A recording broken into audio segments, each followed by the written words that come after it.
Now, I want to show a couple pictures here. These little children I worked with at one point, and the little boy, they were both having abduction experiences. I asked him to make a drawing of what the figure looked like that used to come and take him at night out the door. And so he sat down, he made this little drawing for me. And when you begin to analyze the drawing, the thing that looks like hair is, he said, that's light coming off it. It was glowing. And he drew the head, then he drew the eyes, and then he drew the glowing light. Then he put the mouth in, and I think that's probably just a way to make the whole thing more fierce. He sticks the arms out like that, as if it's eating into the space around it. Now, just on the physical level here, away from the psychological level, you have these sorts of problems happening all the time. This scoop mark turned up on a 5-year-old, and this was healed virtually overnight. The father had taken this little boy to a dermatologist because of some condition he had, and the dermatologist gave him some salve. This had to do with a rash or something, and said to come back in 5 days. And when he came back 5 days later, this mark was there, which hadn't been there 5 days earlier. And the dermatologist said, what in the world caused this? And he said, I have no idea. And he said, but it wasn't here 5 days ago. It's all healed. And of course, there was no real normal explanation for this, since he had been examined in this area by a doctor one day, and 5 days later re-examined, and that's what it looked like. But if these things are happening on a physical plane, and the child cannot resist, cannot object, is maybe tricked into accepting this, you have a very conflicted and very frightened child. This is another drawing that a child has done, and the point here is children's attention to details has to do with what they render details in the order of importance that they see them. A child, when they draw, the youngest child starts with what is the simplest, most important thing, and that is a vague, lumpy circle, which is somebody's head, mommy's head, say. The next thing a child learns how to do a little bit later is to put in eyes, because that's mommy looking at you, and the child understands the value of eye contact. So eyes are next. Then the child puts in a mouth, because the child eats and mommy talks, and so the mouth is the next most important thing. Ears and noses come in much, much later. The next thing a child almost always does, hands and arms are terribly important, so he puts the hands and arms in, but no body. They come out of the head. Later the body comes in, but the child is proceeding in terms of what's important. Well, when you look at drawings that children make of aliens, the basic controlling fact of those eyes, those huge black eyes. It's another drawing. A psychotherapist who is an abductee, who I've worked with, has kept this object, a ceramic, on her desk all her life. She didn't know why she found it so compelling. It was made by her daughter, who is going through the same kinds of experiences when the daughter was a tiny child. And the daughter said, "This is an owl, Mommy." And again, it has one feature, really. That's it, these eyes. But oddly, it connected with the mother in a very powerful way.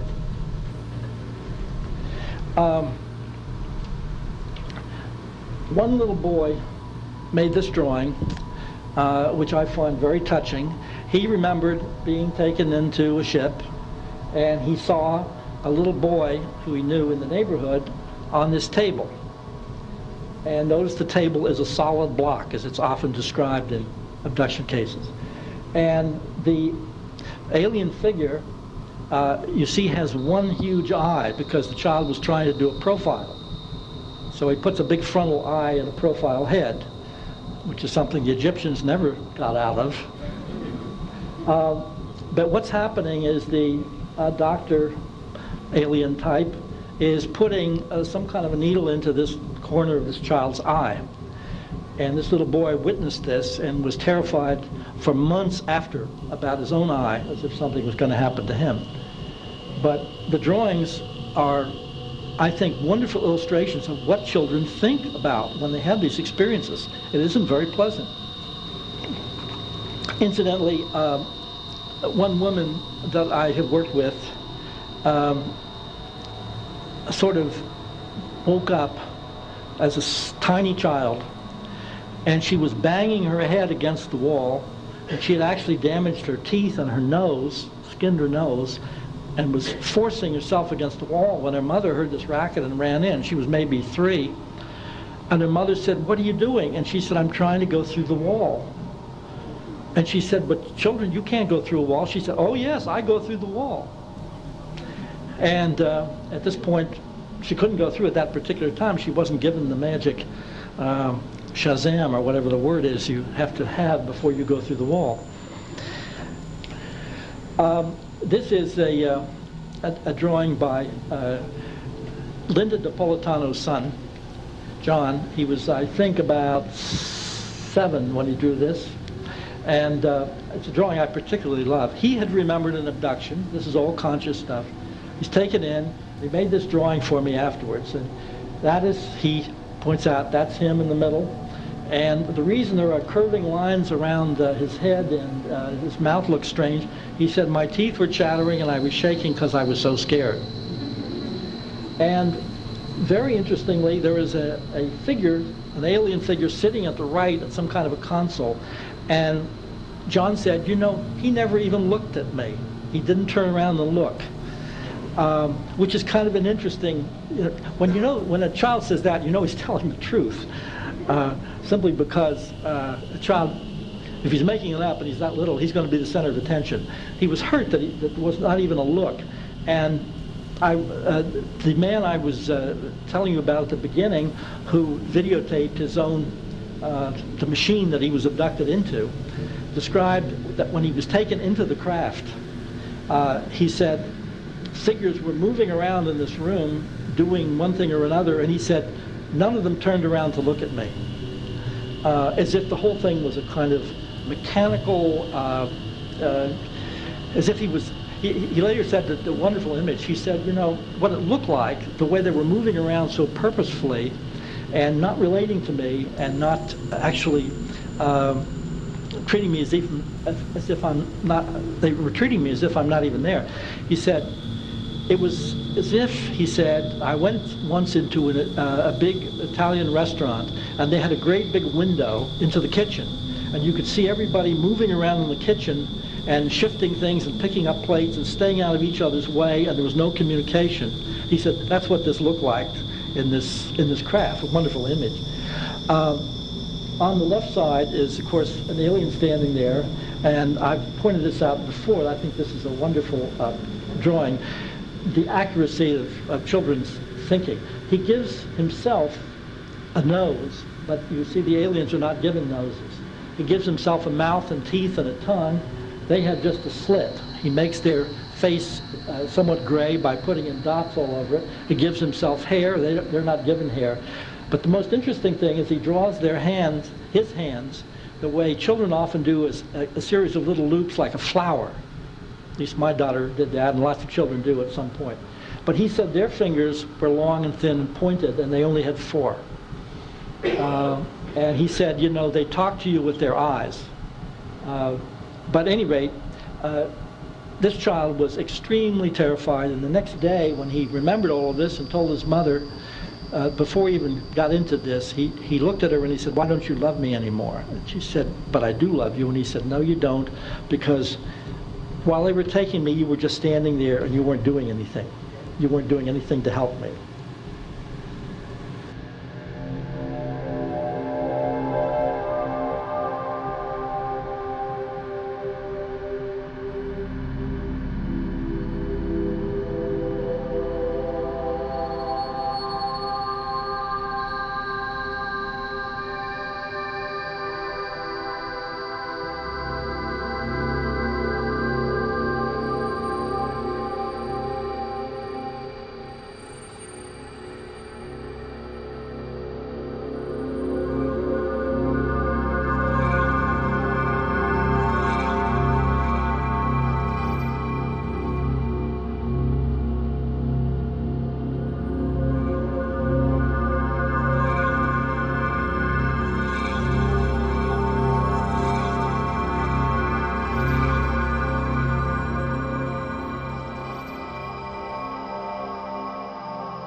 if we wanted to examine a variety of evidence types, including some of the more ancient records, we might find that they could be considered more correctly perhaps interloping farmers.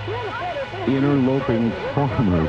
Well, the way that we, as a species, the human species, has taken over wild animals time and again and domesticated them and genetically altered them for our benefit. Well, that's true. While we certainly did not create cows, we could be considered their farmers, couldn't we? Exactly, and we genetically manipulated them through the centuries, through breeding programs in the beginning, and then through more laboratory-type methods in the recent years.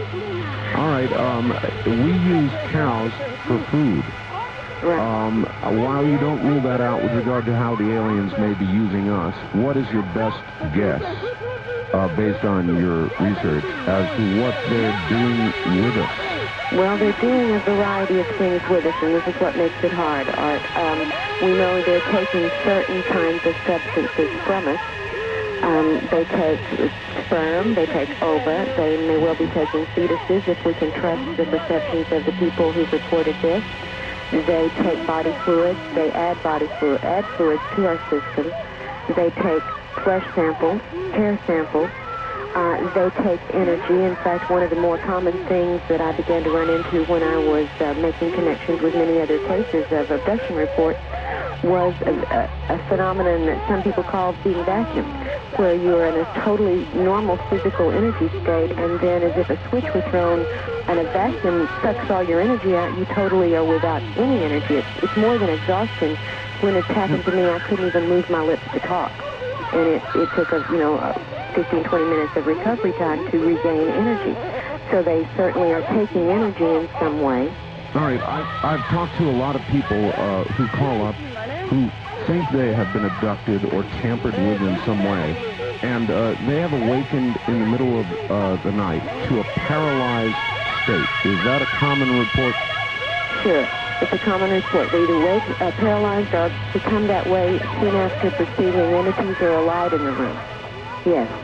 But if it were all just happening in the bedroom, I think we'd have a very different phenomenon. You know, of course, from the other calls you've gotten that it happens to groups of people at the same time. It happens in the middle of the day, on the highway, in town, at parties.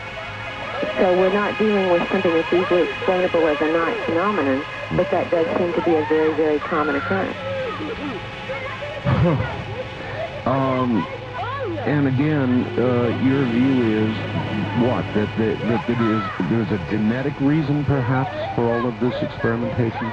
I think part of it may be, given the kinds of reports we have, that they are certainly doing something that's quite physical in both its aim and its procedures, that this is not a spiritual phenomenon primarily, as some people would very much like it to be.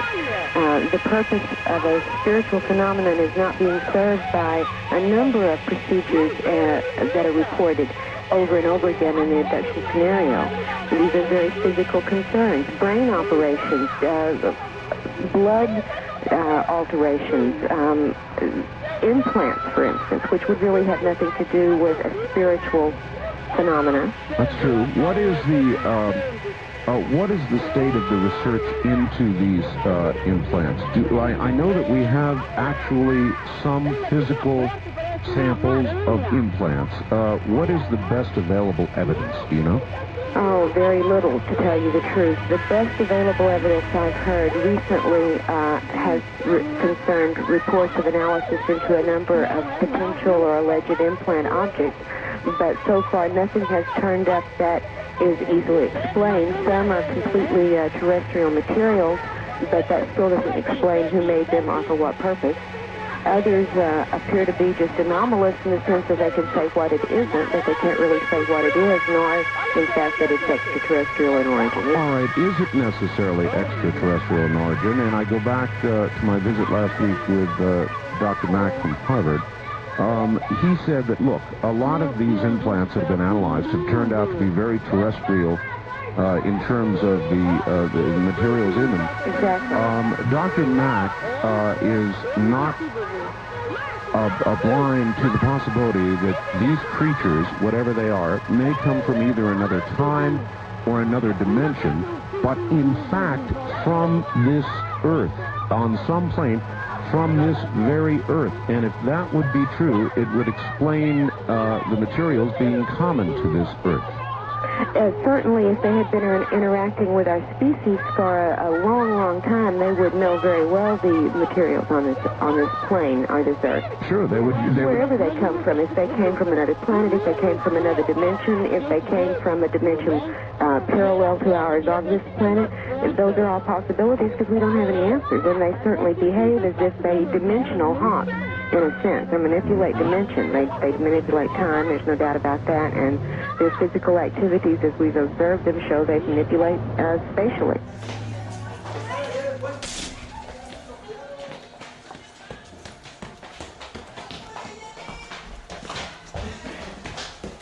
Te lo juro por mi vida que es un platillo ahorita. A ver. De aquí me voy a apoyar, irá. Allá está, irá, al lado de la antena. Esto sí me emocionó. Te lo juro, ven, para que veas cómo se ve el platillo. Ven. Ven, Cherito, ven. Me pongo nervioso, no puedo. ¿Cómo no tienen los binoculares? Yo no lo encuentro. ¿Por qué no enfoca? Ve, Cherito, ve. ¿Ya viste? Es un platillo, ve. Como ser en la tele, ve cómo son. Dime que no. Es un maldito platillo. And Jim, I'm going to start with you. I want you to describe what you saw when you arrived in this field where this supposed downed aircraft was. Well, first of all, we were in a field hunting for this downed aircraft, and the first rescue team already found it and radioed into the fire hall, gave the coordinates, and it was down in front of us, and we hightailed it out of our search area, went down into there, and we got there expecting a smashed up airplane. Wings, fuselage, etc. No such character. Came down through the woods, and here's this humongous piece of metal laying there. I mean, this thing I've described time and time again as a very large acorn-shaped object. The front of it, or I presume was the front of it, was pushed down into the dirt where the way it came in and landed after it took out the top of the trees and brush and everything coming in. Came back in an oblong shape. Around the bottom was what I call a bumper, and then the bottom was perfectly flat. No signs of propulsion or anything. There was no doors, no windows. There was no ways of getting in this thing, at least none that I seen. There was no seams on it, no rivets, nothing.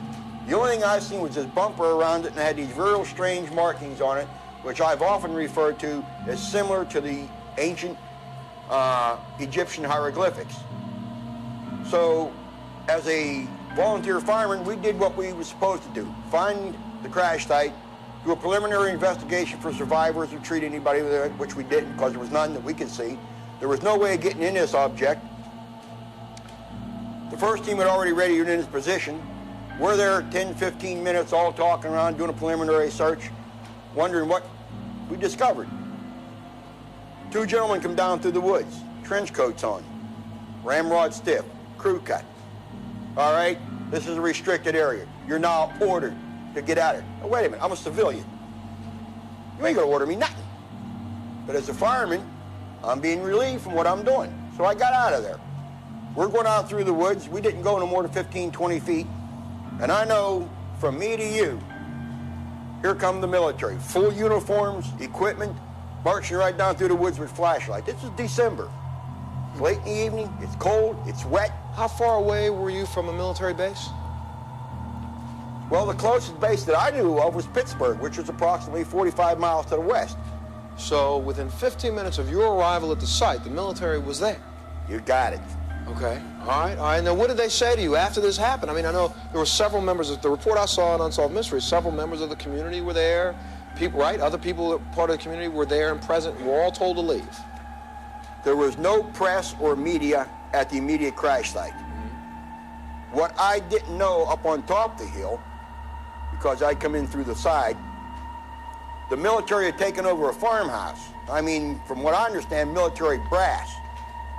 They took over up there, did all their orders and whatever they were doing from up there, And that's where I presume that the military who came down through the woods came from.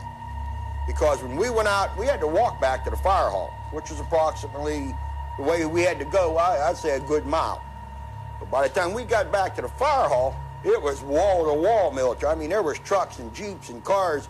There was guards on the door. Did anybody say to you, I don't want you talking about this, don't say a word about this, or were you, with that term, debriefed? What they did, I mean, these people virtually told us just to shut up, get to your vehicles, and be quiet. That doesn't mean that we can rule out this approach to communication. It seems to me far more likely that an advanced civilization would communicate interdimensionally and telepathically. The amounts of time available for an intelligent species to evolve these kinds of communication are vast. My first actual sighting of a UFO didn't occur until my early teens when I lived in the country with my parents and brothers and sisters. My older brother yelled for us one night to come and look out the bedroom window. We all went running to the window and looked out. About half a mile away was a string of colorful lights moving just above the tree line to the south. It was moving west to east. My first encounter with a UFOnaut occurred many years before when I was around 4 or 5 years old. He was totally human and was dressed in a red flight suit. People didn't wear red back then. I guess I'm aging myself when I say that, but it's true. People didn't wear loud colors like that when I was a child. Maybe that's why I remember it so well. He has been with me telepathically since then. I've also met at least one gray. He doesn't like humans at all. One short blue being, and the tans, who seem to be somewhat more inclined to be friendly than the grays. The human was, to use my daughter's slang, a hunk. Gray was taller than me and was accompanied by the blue, who was shorter than me. They were walking ahead of me down a curving corridor, and silly me was trotting along behind them like a good little girl. I remember looking down at the blue and thinking I had never seen a blue person before. When I thought this, he turned and grimaced at me. I guess it was a grin, but it looked more like a grimace. After the second encounter with the red-seated humans when I lived in South Texas, I came down with a ringworm-like rash that lasted for 6 weeks, and this is 20 years after the first remembered encounter. With the tans and the grays, I can always count on a violent headache the next morning, accompanied by nausea and vomiting. Sometimes the headaches last for a week. My telephone acts crazy sometimes. Toward the middle of January of this year, my phone rang and I picked it up. There was no one on the line, but the line was open. I could vaguely pick up a conversation on the line, but it was more like a cross conversation. That wasn't too bad, but the eerie thing is I have 2 lines on the phone and couldn't get either line to disconnect from the phone call. I hung up, waited a minute, and then picked up the phone again. The lines were still open. There are times when I can be sitting and reading and all the power in the house will just shut down. Sometimes it's back on within minutes. Other times it will be off for up to 30 minutes or more. We've had to buy alarm clocks with battery backup so we don't oversleep in the morning. I've heard the clicking sounds in the middle of the night just before I get the old familiar electrical zap, and then I'm out until morning. I've been the recipient of the electrical zap all my life. Until I started reading about UFO abductions, I thought everyone had these zaps, so I never thought of them as peculiar. The zaps aren't painful. It's like getting shot but without any associated pain. It goes through the center of my body. There are, however, sometimes powerful enough zaps that they make me sit up in bed. As far as family involvement goes, the majority of my family has been involved in some way with UFO activity. Both of my sisters, my daughter, and myself have a brown mark on our left leg between the knee and ankle. Mine is on the right inner side of my left leg. My brothers who drive trucks have not only seen UFOs, but have been followed by them. My youngest sister feels compelled at times to drive out to the country and lie down in her car and go to sleep. She will awaken in an hour or so and drive back to town. The only thing I know for sure is this. Whatever their reasons for being here, and they've been here for a very, very long time, we haven't been seriously injured. If they wanted to kill us or take over the planet, they would have done so. I hope in the not-too-distant future we'll find out what their purpose is. They could also do the same thing. Sir John Eccles, Nobel Prize winner for his research on the brain, describes the brain as, quote, a machine that a ghost can operate, unquote. What he means by that is your spirit operates your brain in a normal state of consciousness. In an altered state, reached under yoga, a TM, hypnosis, you have loosened the normal connection between your spirit and your brain, and that allows another spirit, other entities, other minds to interpose themselves and begin to tick off the neurons in your brain, create a universe of illusion. It's Sunday. It was me and Mark's was driving around checking the cows.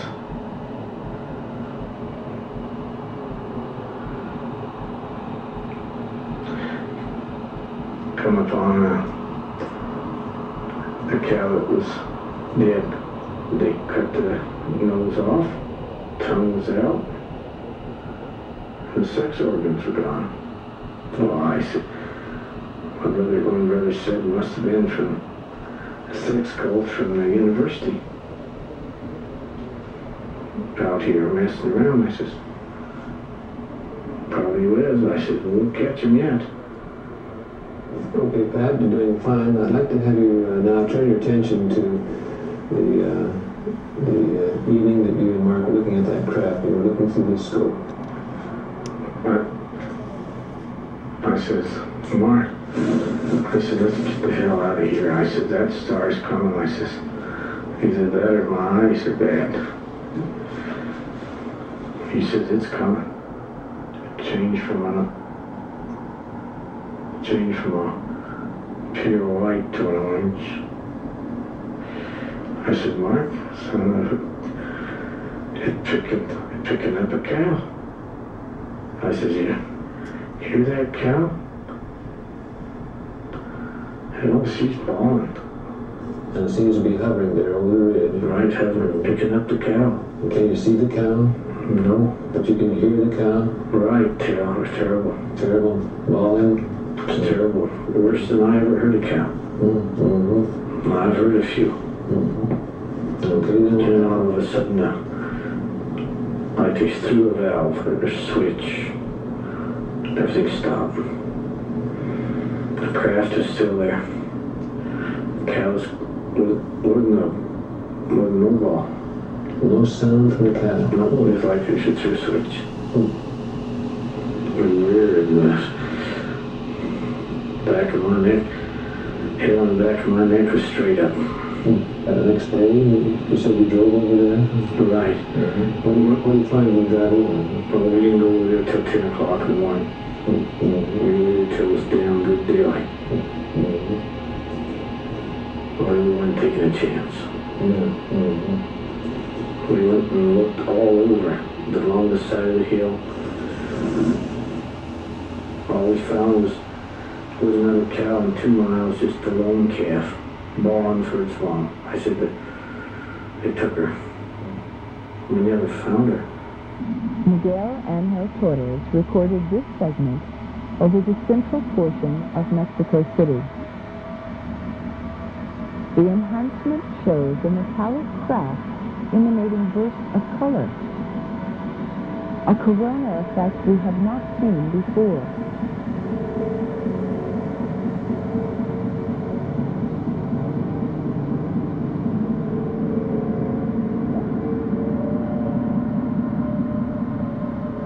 At the Televisa studios, the 6 best videos taken during the historic eclipse are put through comparative analysis. All are disc-shaped, structured, metallic objects that reflect sunlight. The masters of the stars could not have planned this better.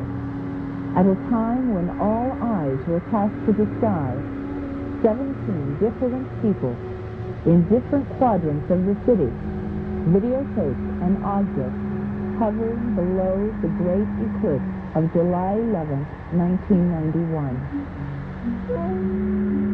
The sixth sun and the era of cosmic awareness had begun. Whether by design or accident, The UFO flap over Mexico City is, thanks to the video camcorder, the most documented mass sighting ever. The object or objects were seen and taped for a duration of 30 minutes. When I regained consciousness, I was sitting in front of this, my monitor, and there were nothing but hundreds and hundreds and hundreds of people sitting in front of monitors also. They either had a line that was hooked into their forearms, the back of their forearms, or the bottom of their forearms, which I think can explain in a sense what scoop marks are put in there, and then some of them had lines in their calves, the back, up behind your shin, yeah, your calf. And what I learned that to be, which I'm pretty certain what that was about, was we were all about to get an environmental lesson in this mass abduction, which has been going on a global basis. And also different things that you can do, which I'm going to get into that in a second. What these tubes were that were stuck in us, I believe, were something to heighten the emotions to an extreme. Meaning that all these monitors all lit up at the same time. And you could tell, and I always describe it this way, like at a television shop when you see like 50 TVs and they all go on at the same time, that glow in the room, all of that's the same. So all these monitors light up at the same time, and there's a scene appears. The first scene that shows up was an Earth. They're all Earth scenes. Was the ocean. It was a beautiful, drop-dead gorgeous, turquoise blue, fresh, teeming with fish, and you could see the sky was crystal clear. And with whatever they had hooked into us, and the way the colors were coming through on this site, you just went, oh my God. It just took your breath away. You're going, it's beautiful.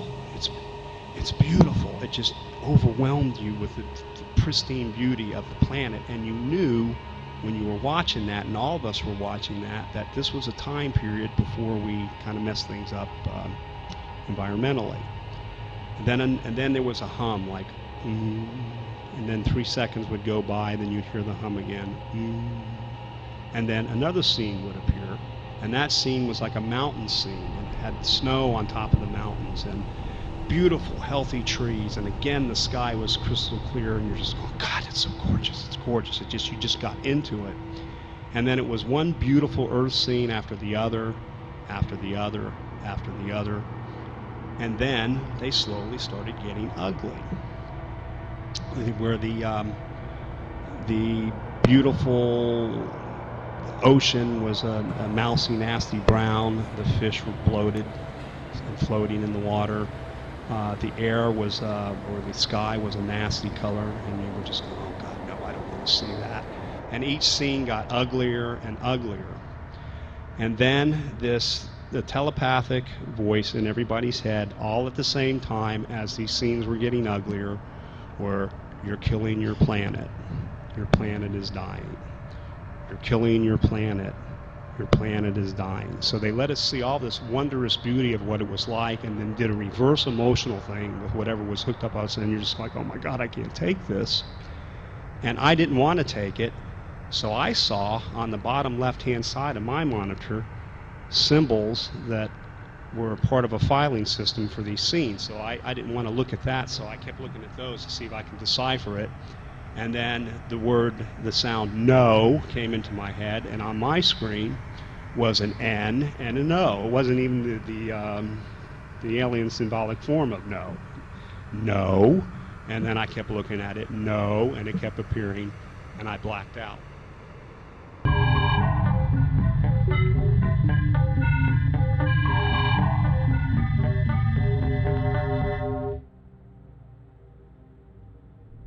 I'm not your friend. I'm not your enemy. I strive to be more than that.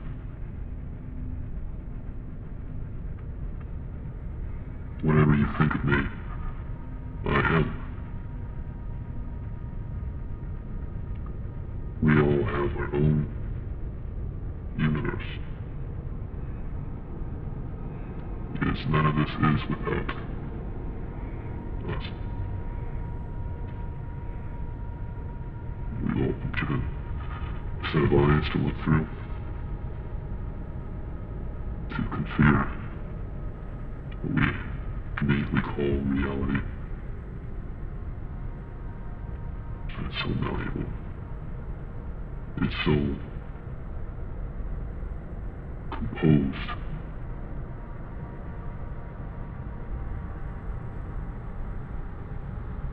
To our expectations. There is value to the material world. It's just a portrait of what is behind the veil. The realm of ideas that move everything that we could never express.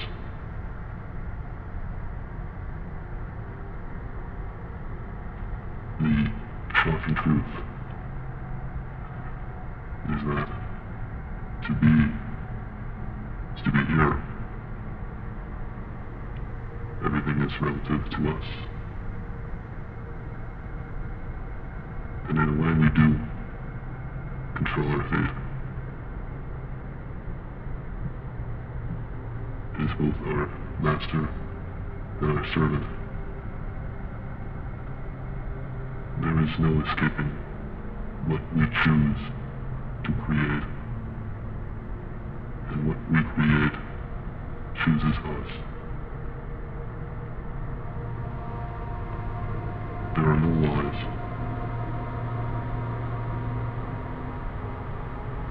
Because even language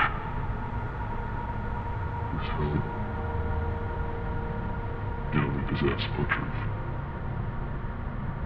And a truth, so we pursue.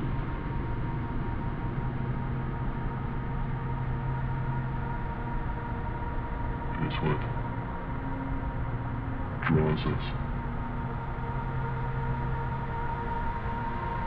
in the end. There is the beginning. We can only ever be as free as we comprehend.